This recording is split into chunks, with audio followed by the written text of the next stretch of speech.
एक महिना आचारसंहितेमध्ये गेल्यामुळे आम्हा सगळ्यांना प्रशासकीय कामासाठी प्रवास करणं, बैठका करणं, आढावे घेणं या सगळ्याला नियमाप्रमाणे बंदी होती आणि त्यामुळे खूपसे कोऑर्डिनेशनचे विषय हे फोनवरून करावे लागले.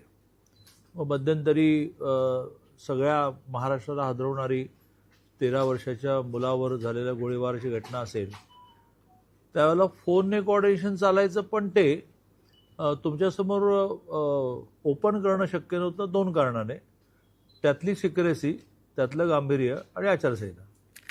त्यामुळे महिनाभर सगळेच विषय चालू होते, पण ते आचारसंहितेच्या मर्यादेमुळे ओपनली नव्हते.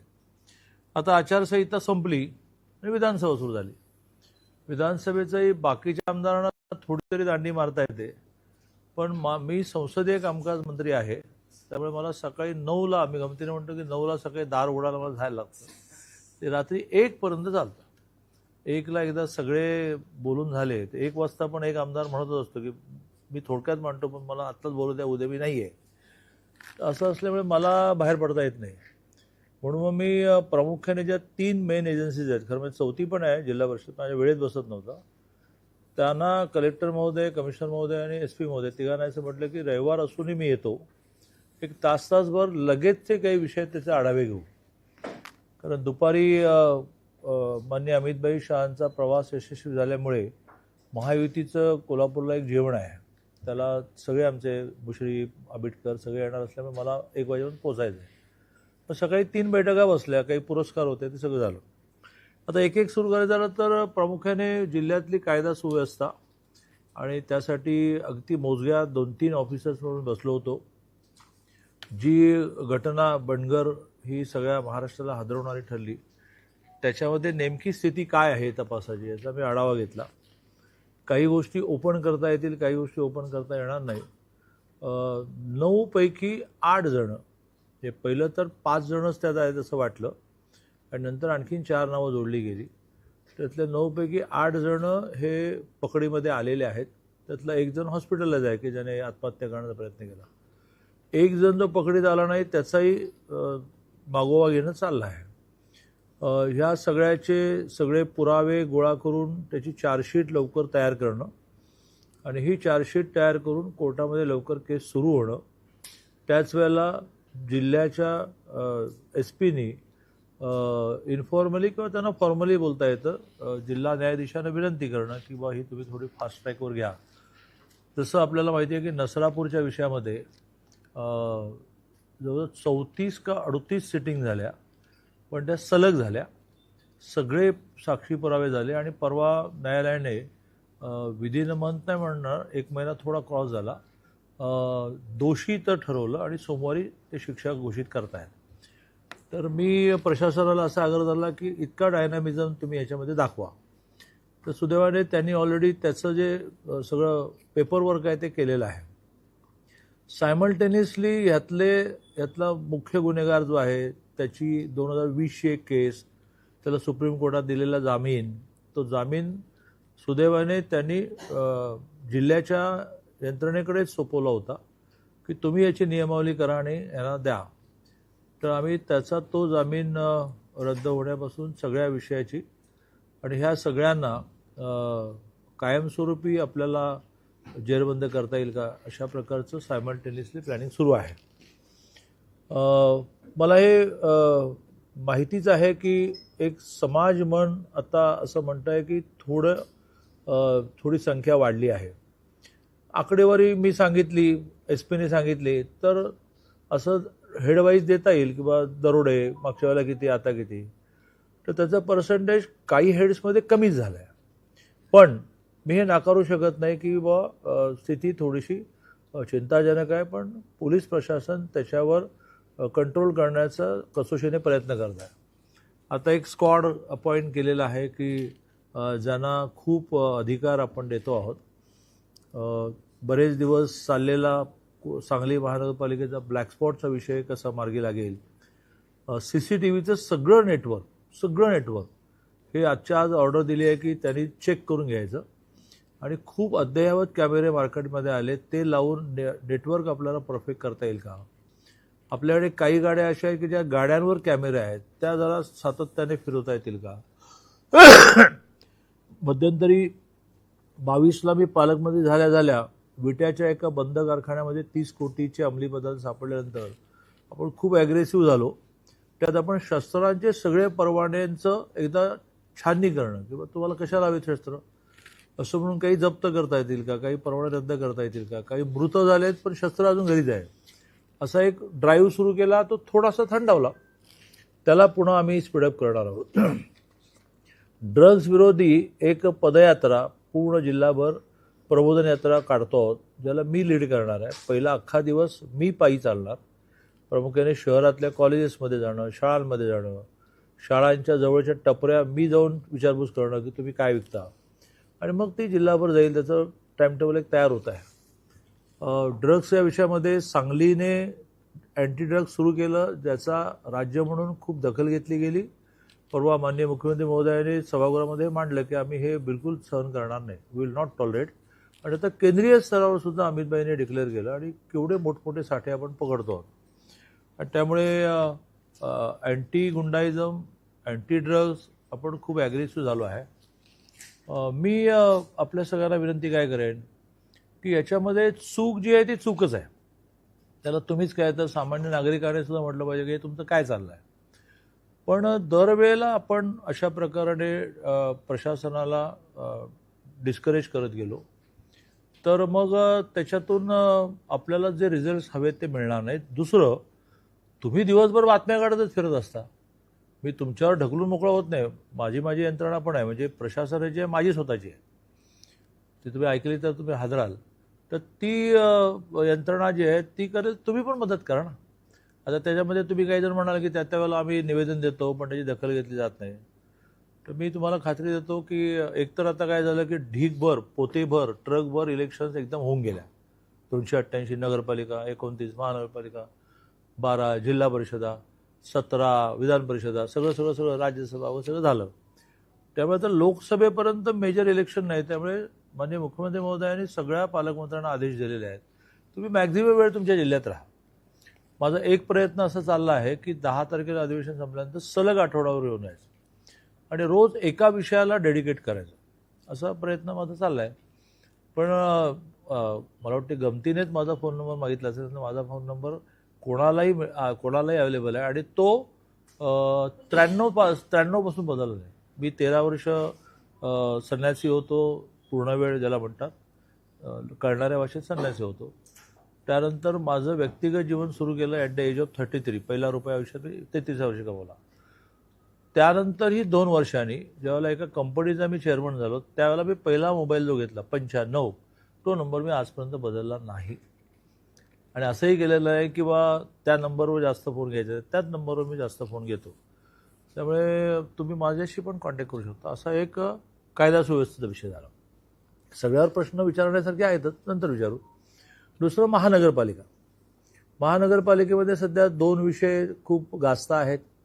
एक आहे तो पूर नियंत्रणासाठी जो वर्ल्ड बँकेने 600 कोटी रुपये दिले. त्याच्यामध्ये मला असं वाटतं की पत्रकारांची ही जबाबदारी आहे की लोकांचं प्रबोधन करणं, आणि लोक म्हणजे लोकांमध्ये लोकप्रतिनिधी पण येतात.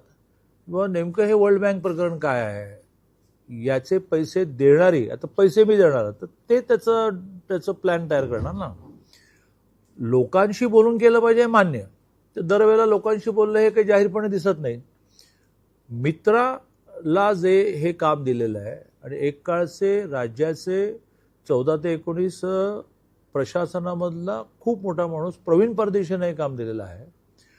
आणि प्रवीण परदेशींचा रेकॉर्ड असा आहे की ते प्रत्येक गोष्ट पारदर्शक करतात, प्रत्येक गोष्ट अभ्यासपूर्ण करतात.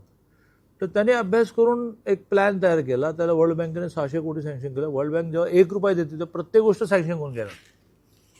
आता महानगरपालिकेचा आग्रह असल्यामुळेच, अदरवाईज महानगरपालिकेमध्ये त्यांनी त्यांचा प्लॅन मांडण्याची पण आवश्यकता नाही. पण माननीय मुख्यमंत्री महोदयांनी असं म्हटलं की त्या शहरात तुम्ही करता तर काय काय करणार ते दाखवा. आणि त्यामुळे महानगरपालिकेच्या सँक्शनशी, परवानगीशी याचा काही विषय जोडलेला नाही. महानगरपालिकेने काय करायचं आहे, तर ह्यात जे कमी आहे, पुढचे 600 कोटी येणार आहेत, टोटल 1200 कोटीचं बजेट आहे. त्यात जे कमी आहे त्याचं महापौरांनी सर्वांच्या सहमतीने एक निवेदन तयार करावं की आम्हाला अजून 600 कोटी हवेत, कारण तुमच्या पहिल्या प्लॅनमध्ये हे राहिलं आहे. तर ते आहे तरीसुद्धा अशी स्थिती निर्माण केली गेलेली आहे की कोणी ठरवलं, याचा उपयोग आहे का शहराला. मी साध्या मराठीमध्ये बोलतो. पूर म्हणजे काय, तर पाण्याचा ओव्हरफ्लो. तर हा ओव्हरफ्लो 2 प्रकारचा आहे, नदीचा ओव्हरफ्लो आणि नदी धरणाचा ओव्हरफ्लो आणि नाल्यांचा ओव्हरफ्लो.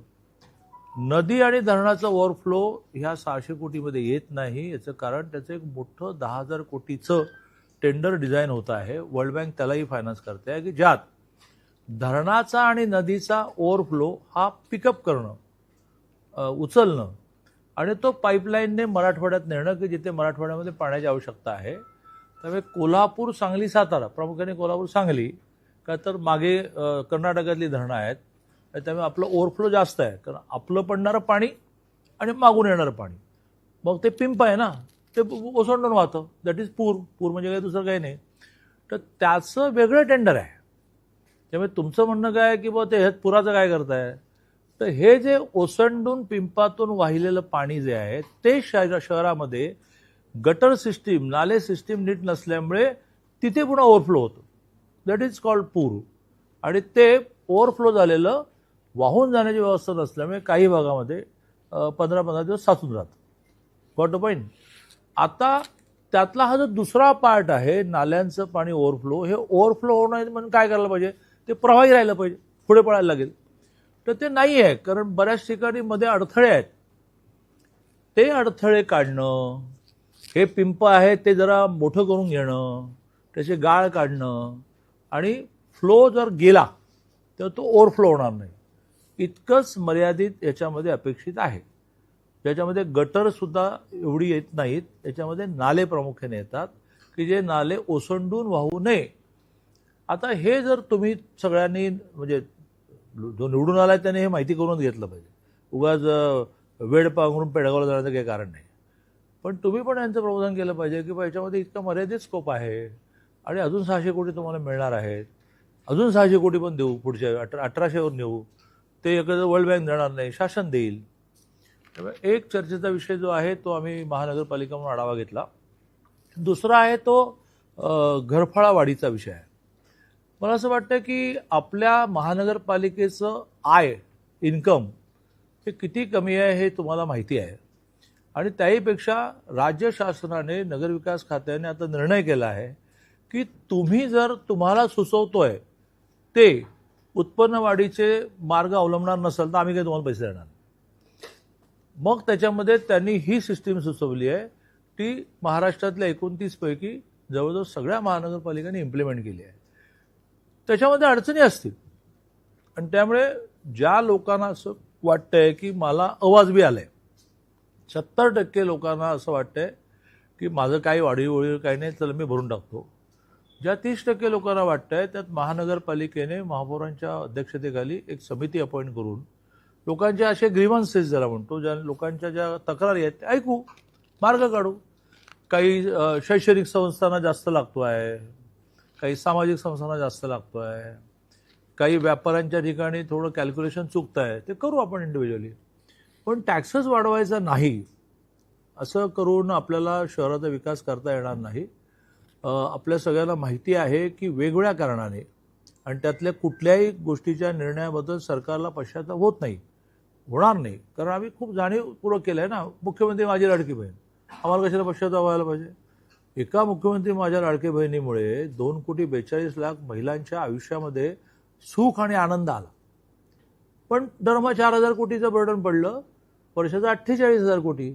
48,000 कोटीमध्ये 2 वेळा दुष्काळावर मात करता येते. पण ते करायला पाहिजे होतं. 36,000 कोटीची कर्जमाफी घोषित केली, त्यातले 20,000 कोटी पुरवण्यात दिसत आहेत. म्हणजे पुरवणी मान्य झाली की नेक्स्ट डे वाटायला सुरुवात करा. ती 36,000 कोटीची आहे. तर अशा वेगवेगळ्या बाय कंपल्शन ज्याला म्हणतात, पाऊस, गणपतीला प्रार्थना की व्यवस्थित येऊ देत, पण तो जर आला नाही तर जी नुकसान भरपाई शेतकऱ्यांना द्यावी लागणार आहे ती तुम्ही कल्पनाच नाही करू शकत. उलट गेल्या वर्षभरामध्ये अतिवृष्टीने आपण दिलेली नुकसान भरपाई 32,000 कोटीची आहे. मी तुम्हाला हेडवाईज आकडे द्यायला तयार आहे. मी संसदीय कामकाज मंत्री आहे. प्रत्येक मंत्र्याचा मला आढावा घ्यायला लागतो. 32,000 कोटीचा आहे. म्हणजे ज्याच्या काही ठिकाणी मराठवाड्यामध्ये जमीनच खरडून गेली, तर ती जमीन पुढे नॉर्मलला आणण्याचे पैसे आपण दिले हेक्टरी. तर ह्या सगळ्या याच्यामुळे आता नगरविकास खात्याने आम्हाला ह्याला पैसे द्यावे, त्याला पैसे द्यावे, त्याला पैसे द्यावे. माझा गुजराती मित्र एक असं म्हणतो की जो सप्लाय होता है वो अप्लाय करके रखो. तसं यांनी ॲप्लिकेशन देऊन ठेवावीत. पण त्याच्यावर निर्णय तेव्हाच होईल ना की खिशात 4 पैसे येतील. तुम्ही तुमचं उत्पन्न वाढवणार नाही. दरवेळेला आता मी 22ला आलो, त्याच वेळेला टॅक्स वाढवायचे होते. त्यावेळेचे कमिशनर आपले काय नाव, गांधींच्या आधी गुप्ता. मी गुप्तांना आदेश दिला तुमच्या उपस्थितीमध्ये की हे थांबवा. मग गांधी आले, तर गांधी म्हणाले की अब शुरू करते. म्हटलं बस शुरू करो. आता जर आपल्याला काही लॉजिकल टॅक्स वाढ करायची असेल तर माझं तुमच्या माध्यमातून आव्हान आहे लोकांना, नागरिकांना, की याला आपण सहकार्य केलं पाहिजे. आता शहराचा विकास होण्यामध्ये खूप अडचणी येतील. तिसरा आढावा होता आमच्या कलेक्टर महोदयांचा, ज्याच्यामध्ये सुद्धा महिनाभर आचारसंहिता असल्यामुळे निधी खर्च होणं राहिलं. सगळ्याच जिल्ह्यांना माननीय मुख्यमंत्री महोदयांनी सूचना दिली की तुम्ही 2-2 महिन्याचं एक्सटेन्शन मागा. ते आम्ही आज एक्सटेन्शन मागायचा निर्णय केला. आणि त्यामुळे आता जून 30ला जी टेंडर व्हायची होती ती सप्टेंबर 30पर्यंत होतील. 3 गोष्टी आम्ही दोघांनी, कलेक्टर महोदयाने मी कॉन्सन्ट्रेट करायच्या ठरवलेल्या आहे. एक महिला रोजगार, त्यातही एकल महिला रोजगार. एकल महिला विषयात बहुतेक माननीय मुख्यमंत्री महोदय इतके संवेदनशील आहेत की ते काहीतरी राज्याची योजना पण घोषित करण्याच्या बोर्डमध्ये आहेत. आणि आपल्याला एकलचा अर्थ कळतो की जी एकटी संसाराचा गाडा खेचते आहे, नवरा गेला, नवऱ्याने डायव्हर्स दिला, किंवा नवरा आहे पण काही करत नाही, पण ती बिचारी काबाड कष्ट करते, अशी संख्या आपल्या जिल्ह्यामध्ये 1 लाखापेक्षा जास्त आहे. कलेक्टर महोदय त्याचा सर्व्हे करत आहेत. पण ती आहे त्याचं कारण माझ्या कोथरूड मतदारसंघामध्ये मी सर्व्हे माझ्या पद्धतीने केला, ती आमची संख्या 950 आहे. आम्ही त्याला एक मोडूल पण दिलं की आमचं एक दुकान आहे की जिथे कोणालाही 20% डिस्काउंट मिळतं 20 प्रकारच्या जीवनावश्यक वस्तूंना. आम्ही एकल महिन्यांना 50% डिस्काउंट देतो. मला याचं समाधान आहे किंवा एकलसाठी जे करायचं त्याची मी सुरुवात केली. माझ्या उच्च व तंत्रशिक्षण डिपार्टमेंटने सर्वे करायला सुरुवात केली की 43 लाख विद्यार्थी संख्या महाराष्ट्रात आहे कॉलेजची 12वी नंतरची. त्यातल्या किती मुलांचे पालक एकल आहेत ही फिगर आम्ही काढतोय. आणि बहुधा ती फिगर आल्यानंतर त्यांनाही आम्ही काहीतरी स्कीम स्टेट लेवलला, जसं मुलींचं 100% माफ केलं तसं करण्याच्या मूडमध्ये आहोत. आणि त्यामुळे सांगली जिल्ह्यातल्या 1 लाख एकल आणि इन जनरल महिला, जवळजवळ जी महिला 16 लाख आहे, तर त्या महिलांना स्वावलंबी करण्यासाठी आम्ही कॉन्सन्ट्रेशन करणार आहोत. क्रमांक 1. क्रमांक 2, आम्ही युवकांना रोजगार मिळावा यासाठी स्किल डेव्हलपमेंटवर भर देणार आहोत. क्रमांक 2. आणि शेतकऱ्यांच्या मालाला चांगला भाव मिळणे यासाठी गेल्या वर्षभर खूप प्रयोग आपण केले. मग ट्रेन जास्त वेळ थांबवण्यापासून, आता आपल्याला ट्रेन सँक्शन झाली की जी आठवड्यातून एकदा फक्त कृषी मालाची वाहतूक करणार, किसान रेल त्याला म्हणतात, ते आपल्याला सँक्शन झाली. पत्र येईल कलेक्टरांना त्याचं. आणि तिसरं महत्त्वाचं म्हणजे मोठमोठ्या व्यापाऱ्यांचे त्यांचे MOU करून देणं की बा वर्षभरात त्याचं डाळिंब तू खरेदी कर, चांगल्या रेटला खरेदी कर, वगैरे वगैरे. 3 विषयावर आम्ही कॉन्सन्ट्रेशन करणार आहोत.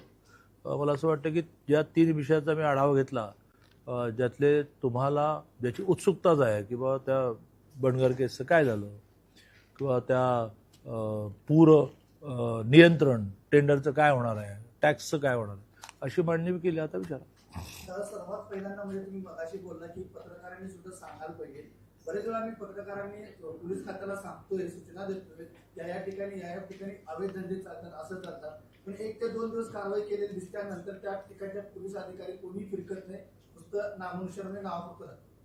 यापुढे असं तुम्हाला तक्रारीला फार वाव राहणार नाही असं मला वाटतं. मी स्वतः SP-ना असं म्हटलेलं आहे की जो आठवडा मी देतो आहे त्यात 1 आठवडा कायदा सुव्यवस्थेचा असेल, तर मीच स्वतः यांना घेऊन काही स्पॉटवर जाईन आणि त्यांना हा आग्रह धरेन की हे काय चाललं आहे, हे का करणार नाही. आणि कधी कधी काय असतं, जसं अमितभाई शहांचा कोल्हापूरला प्रवास झाला, सगळे रस्ते आमचे नीट होऊन गेले, तसं मी येणार आहे म्हटल्यानंतर 10 तारखेपर्यंत बऱ्याच गोष्टी नीट होतील, काय काळजी करू. पण नगरचं जे प्रकरण झालं त्यामध्ये 2 अधिकारी फक्त वेतनवाढ रोखण्यात आलेली आहे.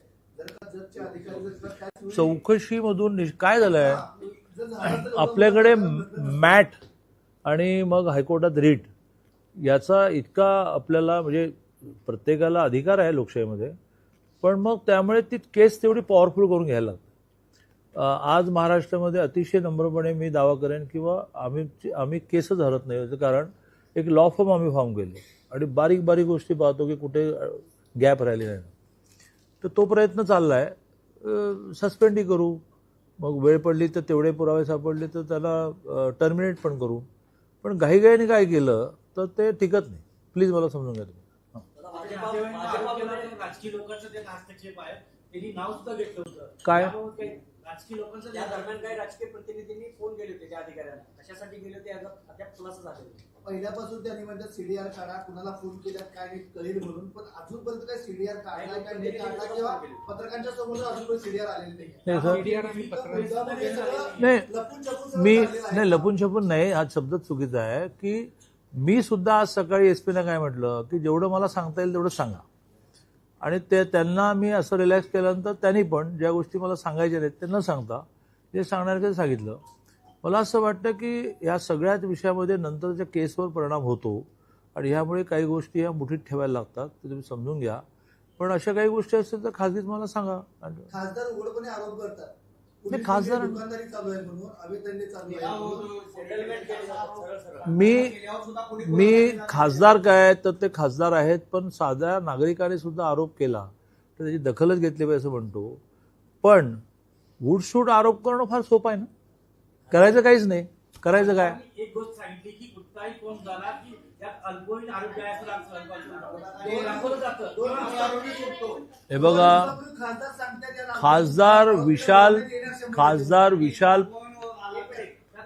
विशाल पाटलांची पत्रकार परिषद, यावर मी पण एक पत्रकार परिषद घेऊ शकतो. पण मी ह्या देशाचे पंतप्रधान नरेंद्रभाई मोदीजींचा अत्यंत निस्सीम भक्त आहे. ते जसं कशाकडे लक्षच देत नाही, आपलं काम करत होता तसं आहे. मी ज्या दिवशी बोलेन त्यावेळेला खूपच महागात पडेल.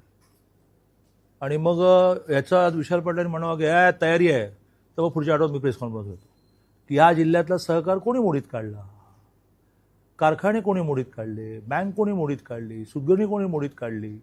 आता पुन्हा सगळं जाऊन पुन्हा एकदा जिल्हा बँकेचं लोन कसं मिळतं. बस इथेच थांबवताय तुम्ही मला. तेव्हा दिस माय ओपन चॅलेंज. नाही मी तुम्ही खासदार एक तुम्ही खासदार, अरे हुशार आहेत खासदार, हुशार आहेत. हा, ते काय म्हणायचं, एसपी खूप चांगले आहेत, कलेक्टर फार वाईट आहेत. आम्ही एवढे दूधखोळे नाही आहोत. आम्ही टीमने काम करतो. जर दोष असेल तर आमचा सगळ्यांचा दोष आहे. एकट्या एसपीचा कशाला दोष आहे? मी पालकमंत्री कशाला झालो? त्या गाड्यांमधून फिरायला झालो का? माझं म्हणणं असं आहे की खासदारांनी उठसूट आरोप करताना एक बोट तिकडे जेव्हा असतं ना, ते 4 बोट इकडे असतात.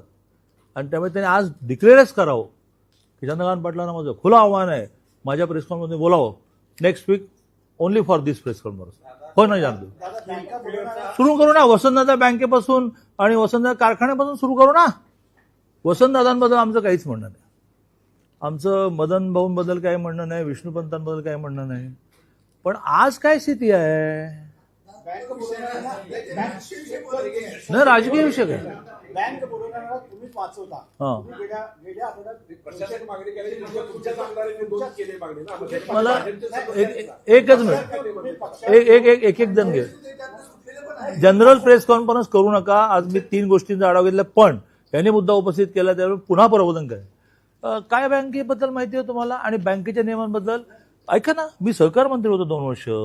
ज्या वेळेला एखादी बँक घाट्यात जाते त्यावेळेला त्याची वसुली करता करता करता करता एका स्टेजला जी कर्ज राहिली, वसुली करता करता करता वसुली करताना विकाविकी करता करता करता एका स्टेजला आता याच्यापेक्षा जास्त खणता येणार नाही असं म्हणून तो विषय क्लोज करायचा असतो. वसंतदादा बँकेचा विषय किती वर्ष चाललाय आणि जवळजवळ मी असं म्हणेन 80-82% लोकांचे पैसे विकले दिले असं होत एका स्टेजला ती कोणाचीही क्लोज करायला लागते. वसंतदादा बँकेची इन्क्वायरी सांगू, मी सहकार मंत्री सुरू झाली 14ला, आज वय इयर कोणते 26. तेव्हा दिस इज अ लॉ. आम्ही काही कोणाला फेवर नाही केलं ना. दादा आमचं म्हणणं आहे हा विषय काय गुन्हेगारीचा तो राजकीय पातळीवर न जावा. पण जिल्ह्यात जे काही परिस्थिती बिघडली होती तुम्ही चिंता व्यक्त केली, त्यानंतर आता काही उपाययोजना करायला लागले, फक्त त्या परिणाम दादा एक मिनिट, तुम्ही आता म्हणत कायद्याने आम्ही केलं सगळं, पण लोक असा अर्थ करतात की तुम्ही पक्षात घेता आणि मग निर्णय घेता. लोकांना ज्या स्वच्छ होतो तो. असं पक्षात असं आहे. घेताना तुम्ही आश्वासन दिलं होतं की तुम्हाला आम्ही रिकामा करतो. हो, तुमच्या प्रेसमध्ये केलं होतं. नियमाच्या चौकटीत केले, त्याला कोर्टात चॅलेंज करा. मी समर्थ आहे कोर्टामध्ये केस जिंकायला. नियमाच्या चौकटीत केले. मी दिवसभर 22 तास काम करतो, पण 2 तास शांत झोपता येतं, कारण काही ठेवतच नाही शिल्लक दिवसभरामध्ये ना. हा. दादा 30 तारखेला संजय काकांचा होणार प्रवेश, हा? जाहीर प्रवेश होणार. 30 मोठी तयारी चाललेली आहे. बातमी आज बॅनर लाईन, संजय काकाचा भारतीय जनता पक्षात प्रवेश. संपली प्रेस कॉन्फरन्स. पुढे कुलकर्णी वेदा कुलकर्णी आणि तुमचे अभिमन्यू पवार यांचा आणि त्याच्यामध्ये अभिमन्यू पवारच्या समर्थक सांगली जिल्ह्याचे विषय संपले. नाही, ऐका सर, कोथरूडचा भावी आमदार म्हणून त्यांनी लिहिली, म्हणून आम्हाला चिंता वाटते, बाकी काय नाही. कोण भावी आमदार? अभिमन्यू पवारांनी कोथरूडचा भावी आमदार म्हणून एक पोस्ट केलेली आहे. म्हणून म्हटलं तुमची काळजी वाटते आम्हाला, बाकी आणि काकांच्या प्रवेशानं सगळा विषय दादा तुमची हा? सगळी तयारी चालू आहे ना? काय आलं? सांगली जरी तुमची तयारी चालू असली छे छे छे. मी अगदी राजकीय संन्यास घोषित करत नाही, पण आयुष्यात आता काय राहिलंच नाही ना. एक खातं राहिलं का सांगा. सहकार माझ्याकडे होतं, वस्त्रोद्योग माझ्याकडे होतं, पण नाही, मला माझी क्षमता माहिती आहे. आताचे मुख्यमंत्री वर समजा अर्थमंत्री म्हणून गेले तर परत काय आलं? असं आहे का? आताचे मुख्यमंत्री वर अर्थमंत्री म्हणून गेले तर मी प्रचंड उद्धव ठाकरेंनी ऑपरेशन देवेंद्र असं नाव दिलं त्याला. मी प्रचंड परमेश्वरी योजना ह्यावर विश्वास ठेवणारा माणूस आहे. म्हणून मग तुम्हाला माझं फार आध्यात्मिक वाटू नये म्हणून मी एक तुम्हाला सांगतो का हो, इतके पैसे या जगामध्ये आहेत, पाऊस का आणत नाही हो? आणि साधारणतः 12,500 वर्षापूर्वी पहिला माणूस जन्माला आला तेव्हापासून सूर्य कधी उगवण्याचा थांबलाच का नाही हो? आणि तो आता सोलरवर पैसे किती कमवणार आहोत आपण? काही लाख कोटी. पण त्याने फुकटच दिलं ना सूर्यप्रकाश. अशा लाईन्सवर मी आहे आणि नेहमीसाठी आहे. ती माझी साधना मी वाढवत चाललो आहे. त्यामुळे मला हे माहिती आहे की तुमच्या आयुष्यामध्ये जे ठरलंय ते होईल. मी कधीही माझी आमदारकी कधी होणार ते चालेल. हा? सूर्य कधी होणार दादा तेच चाललंय. नाही, ते ज्या दिवशी माणसाला कळेल त्या दिवशी माणसाच्या जीवनातली मजा संपेल. राजकारणी विचारलेलं आहे की नांगरे पाटील यांनी संघनिष्ठा विसरून पोलीस अधिकाऱ्याचं काम करावं. राष्ट्रीय स्वयंसेवक संघ हा काही देशद्रोही संघटना नाही आहे. ती देशप्रेम शिकवणारी, ही मातृभूमी माझी आई आहे असं मांडणारी संघटना आहे. 3 वेळा बंदे आणण्याचा प्रयत्न केला, 3 वेळा. ताऊन सुलागून राष्ट्रीय स्वयंसेवक बाहेर पडला. तर एक सरकारी अधिकारी, मी मंत्री आहे ना, माननीय देवेंद्रजी मुख्यमंत्री आहेत ना, माननीय नरेंद्रभाई मोदी पंतप्रधान आहेत ना, आम्ही स्वयंसेवक आहोत, आम्ही वर्षाच्या 6 उत्सवाला जातो, आम्ही दंड घेऊन संचलनात उतरतो. What wrong? मला काहीच कळत नाही. विश्वास नांगरे पाटील नाही, यांना पण सुचवेन की तुम्ही संघ शाखेत जा म्हणून. संस्कार मिळतात, शिस्त मिळते. आणि या मॅडमना असं सुचवेन की संघाची जी राष्ट्रसेविका समिती आहे त्या शाखेत जा, बहुत संस्कार मिळते. विश्वास नांगरे पाटील संघाच्या कार्यक्रमात जातात, यात काही चुकीचं नाही. कशावरही वादळ उठवायचं का? त्याला मजा आहे का काय? मला चला 11 वाजता मन की बात आहे सगळं.